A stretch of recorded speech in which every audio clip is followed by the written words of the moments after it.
I bought an apartment during a market slump, $30,000 below what others had paid for the same layout. I had just finished moving in when Linda Carver, the neighbor across the hall, stormed over. Same unit, same building, yet you paid $30,000 less than we did. You need to make up the difference. I froze for a second. She took it as fear and raised her voice. If you had the guts to snap it up cheap, you'd better be ready to compensate the rest of us. Otherwise, don't expect to live here in peace. I looked at her, so self-righteous it was almost absurd, and I laughed. I had just been discharged from a psychiatric hospital. Threaten me? If anyone wasn't going to live in peace, it was her. I stared at the middle-aged woman with tight curls who had just barged through my door, demanding I pay her $30,000 to make up the difference. All the excitement of finally buying a place vanished. Ma'am, volatility in housing prices is just how the market works, I said, keeping my voice as steady as I could. The previous owner needed a quick sale, and I happened to catch it. That has nothing to do with you. She stepped closer, her voice turning sharp. How does it have nothing to do with me? Same layout, same building, so why did you pay $30,000 less than I did? Annoyance simmered under my skin. I remembered what the doctor told me when I was discharged. When conflict comes up, take a deep breath first, then reason it out. I took a slow breath. For you, the market was at its peak when you bought your unit. When I bought mine, prices had dropped. That's not on me. If we follow your logic, then if prices go up another $50,000 next year, are you going to pay me the difference? She planted her hands on her hips. Don't try to confuse me with all that nonsense. We live on the same floor. How can you feel okay taking advantage like that? My son's getting married soon. We need the money.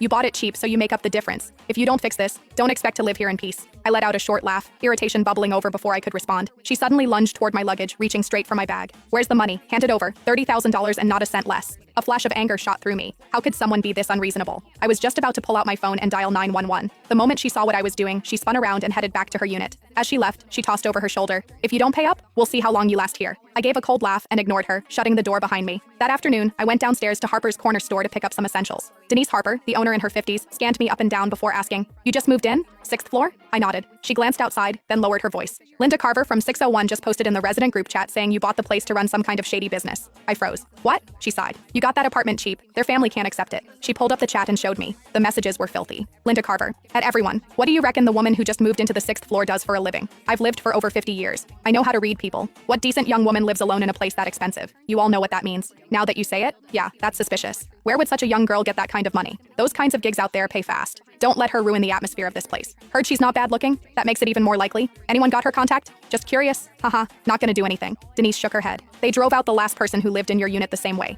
Even calling the police didn't help. They won't cross the line. They just make your life miserable every single day. As she handed me my things, I asked her to add me to the group chat. Sweetheart, just between us, if you can tolerate it, then tolerate it. Otherwise, leave as soon as you can. I took my things from her, holding back my irritation, and thanked her. Well, I wasn't afraid. I had just spent my entire savings on that apartment. Leave? I let out a silent, cold laugh. It was the first time I'd ever heard of someone trying to force a psychiatric patient out of her own home. When I got back upstairs, I saw a plastic bag hanging from my doorknob. Inside was a dead rat. There was a note in the bag. "This is the first time. Next time it'll be alive." I scoffed, tied the bag shut, and tossed it right back at Linda's door.